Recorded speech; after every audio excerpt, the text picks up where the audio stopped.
college teammates from Nigeria, way off, but way off, uh, way off, and this been in Africa. The NBA is just setting up bases there. Exactly, but you know what? Just with that being said, you're 100% right. But here's the opportunity. This is the difference. You can allow me to come to your house to learn how to, like you do mortgages. You can allow me to live in your house and teach me how to do mortgages. Guess what? Guess what I have the opportunity to do? I had the opportunity to go back home and use the knowledge that you gave me and teach my brothers and sisters how to do mortgages. When you set up shop in my house and take over my house and then have the ability to put me out my damn house, all I get is homeless. They are not going over there to teach. They are not going over there to enhance. They are going over there to continue the rape and the pillage of the continent that they've been doing for the last the last couple thousand years. So that's why I'm upset, angry black man. Exactly. The NBA is going to India too. I'm not Indian. I don't give a damn. I'm telling you, the NBA is trying to go global. Yeah, that's what I'm saying. The NBA is trying to go global. At the cost of who? At the cost of me and people who look like me. I don't want nobody to be taken advantage of, but I'm looking at the situation. It's the same situation over and over and over again. Gregor says the American way. We're moving in. Well, not me. Y'all can. But, hey, I feel you. Goddamn Greco. The NBA has done a lot of service in Africa. Yeah, you know what? I can show you some things. I can show you some things that the NBA, the United States government has done in the black community. You know what? It's a youth center in my community, and it did me a lot of good. But you know what? At the end of the day, when I walked out, I still got grabbed up in the yoke, shoved in the back of a police car, and got the fuck beat out of me and dropped in a rival gang neighborhood. If the dudes didn't know me from the gang neighborhood, guess what? Your boy might not be on this show right now. I tend to think that in the past, since the great Dikembe Mutombo has been on the front line, and he's a real soldier for his country and the continent.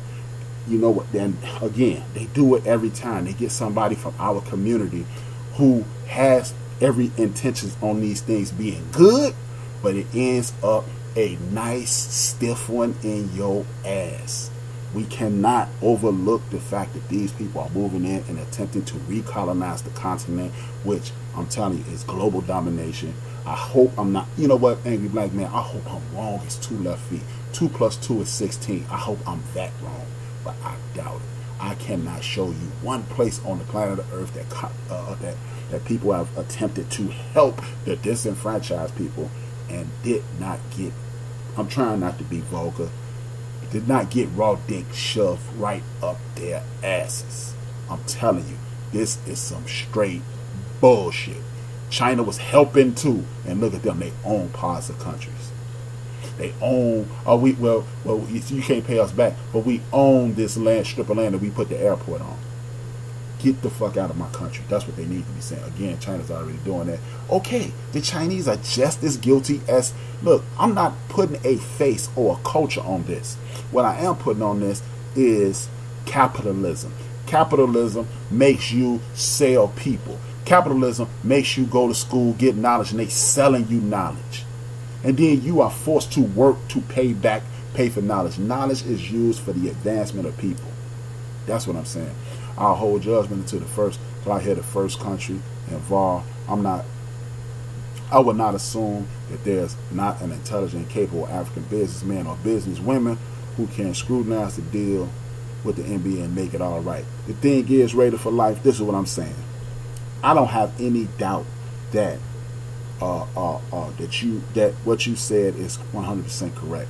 I'm just looking at history. History tells me these folks, capitalistic people, cannot be trusted. If everything you do is to you've shown me you can't be trusted.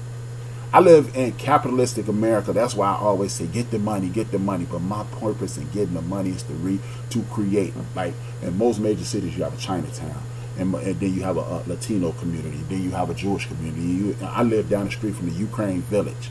I don't live down the street from Soul Town. Ain't no soul area in no town, part of town. So that's why I always say get the money so we can bring it back to our community. We can own the business, and we can shop with each other. That's why I always say that. I'm not a money grubbing, only thinking about money type dude. I'm a community based revolutionary type dude. And I don't trust capitalistic people. That's why I know for sure when I hit dickheads like Stephen A. Smith sit on TV and say, I'm a capitalist, I'm a capitalist. You are a fucking coon. That's what you are. And I know I said I wasn't going to call him a coon no more, but I'm sorry. I got to call a spade at this point. I do not trust them.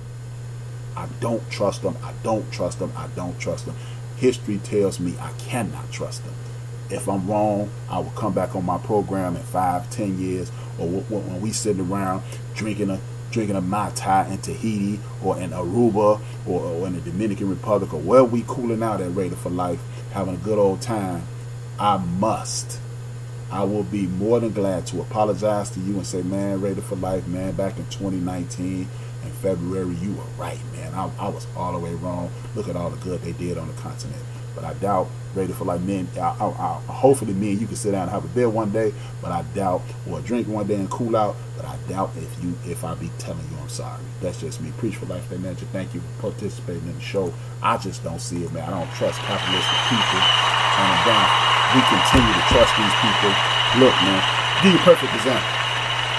History tells you Abraham Lincoln freed slaves.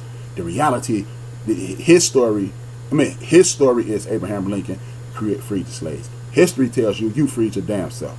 If you don't believe me, 1861, the war starts. Abraham Lincoln is the president. 1862, the president and his troops are getting the hell beat out of them. You know why? Because the South are using slaves for everything. Like they using the prisoners of war for cleaning, cooking, digging ditches and things like that, and they beating the hell out of the North.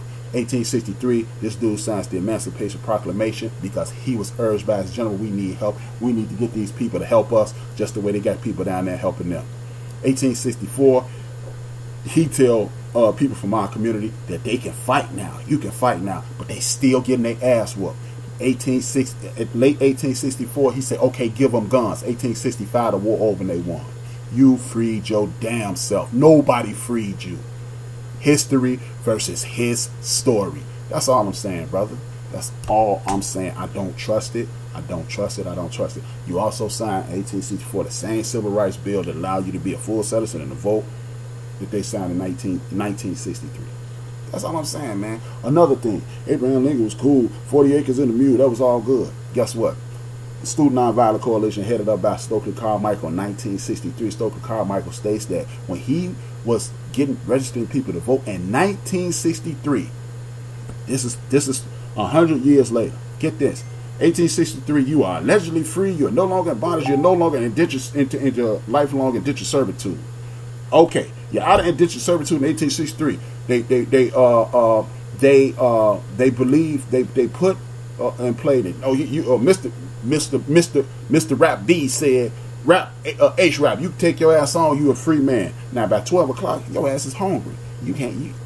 By midnight, you ain't got no money though.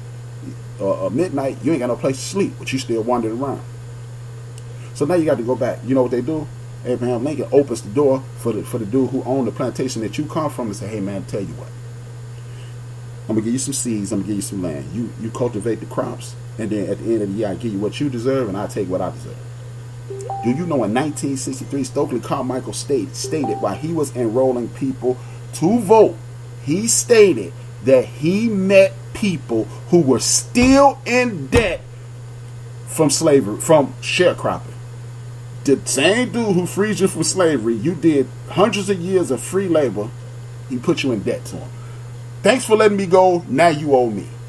I got hundreds of years of free labor, decades of free labor from you, and you owe me. That's what capitalism does for you. Did you read Before the Mayflower? Never have, but I will. I thank you for the heads up. I will. Oh yeah, but I mean, I don't have to read Before the Mayflower. I am going to read it though, but I don't have to read Before the Mayflower, Clay, because they always tell you about 1863, 1492, 1492. You know, they always beat that number in your head, Clay, because they don't want your ass to look at 1491, 1450, and 1439 when we were already here because we were trading maize. There was rich African countries could not grow maize on the continent, so they would travel from here to there, trading maize and gold with the people who were here already. That's what you don't know. That's what happened before 1492. capitalist. We was already trading with the indigenous people of North America, going back and forth. That's why the Mayan Empire.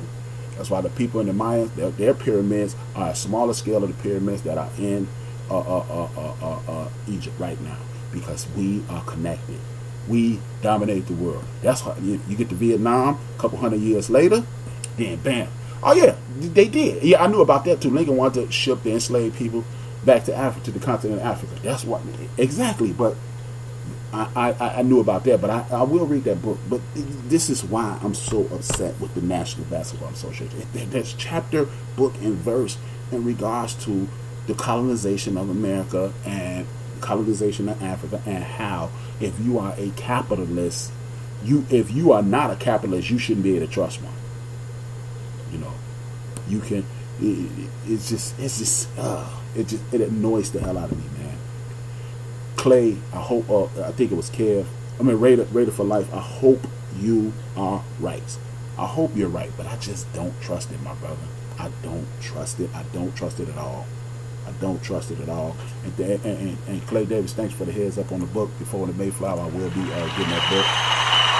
Most definitely. I might just buy it on the iPad tonight and start reading tonight. But that's all I'm saying, man. We've continued to consistently fall for this fucking trap. We have to circle the wagons and fight for ourselves. We need to be more like John Horse and move down to the Seminole tribe, and then have the President Jefferson send the military down to them, and we kick their ass up off the plantation. That's all I'm saying. And we have to not fall for this. I don't trust it. I don't trust it. The Dikembe Mutombo might, to address what my brother Angry Black Man said, Dikembe Mutombo may be a great person, but that does not mean he's not in the midst of snakes. That's all I'm saying. HRap, that means the leaders of these countries must be cool with it.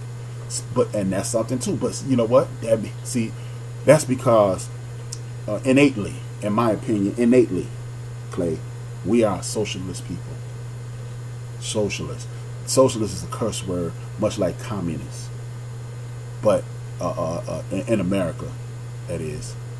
But we are naturally a socialist community. We are a tribal community, meaning we take care of, we do things for the betterment of our community. Like when we speak about our community, none of us go, I want the dudes in Georgia, I want the dudes in Florida. We don't want the brothers in no particular area. We want all of us to go and get better. We get better and we get better. When you're dealing, it's only two types of economic systems in the world: socialist and what the fuck am I just said the word 15 times. You know what the word I'm looking for. It's only two of them. And when you are in a capitalist society, it's dog eat dog. We are not dog eat dog kind of people, brother. That's just not what we do.